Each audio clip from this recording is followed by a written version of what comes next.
આંકડા એવું કહે છે કે ગુજરાતમાં છેલ્લા 5 વર્ષમાં 6524 રેપની ઘટનાઓ થઈ છે. આપણા જ ગુજરાતમાં છેલ્લા 5 વર્ષમાં 95 જેટલા ગેંગ રેપની ઘટનાઓ થઈ છે. આંકડા એવું પણ કહે છે કે હાલમાં ગુજરાતમાં દરરોજ 6 જેટલા મહિલાઓ પર થતા દુષ્કર્મની ઘટનાઓ રજીસ્ટર થઈ રહી છે. એવા સમયે લાગે છે કે ગુજરાત એ દેશનું એક એપી સેન્ટર બની રહ્યું હોય મહિલાઓ પર થતા અત્યાચારો માટે અને દુષ્કર્મો માટે.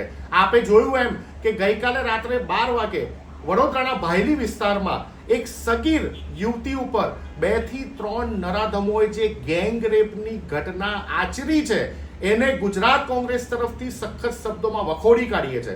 એક તરફથી ગુજરાત રાજ્યના ગૃહમંત્રી નવરાત્રી જેવા પાવન પર્વમાં 5 વાગ્યા સુધી ગરબા કરવાની વાત કરે અને બીજી તરફ જે ગુજરાતના વડોદરાના એવા વિસ્તારો કે જ્યાં પોલીસ દ્વારા પેટ્રોલિંગ નથી કરવામાં આવતું અને જાહેરમાં દુષ્કર્મની ઘટનાઓ વધી રહી છે.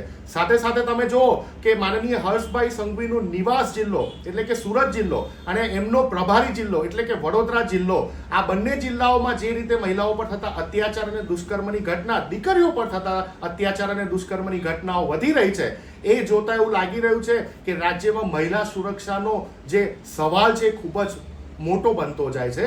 તમે જો કે હાલમાં જ વડોદરા શહેરમાં ભાજપના એક કાર્યકર્તાએ એક મહિલાના ઘરમાં ઘૂસીને રેપની ઘટના કરી. દાહોદમાં 6 વર્ષની બાળકી ઉપર દુષ્કર્મ કરવાની એક RSSના એક કાર્યકર્તાએ જે ઘટનાને અંજામ આપવાની કોશિશ કરીને પછી એ 6 વર્ષની નાની દીકરીને મારી નાખી. આ તમામ રિસન્ટ ઘટનાઓ છે. આ ઘટનાઓ બંધ થાય એની માટે માનનીય ગૃહમંત્રીને આવેદન કરું છું કે ગુજરાતમાં મહિલાઓની સુરક્ષા સુનિશ્ચિત કરવા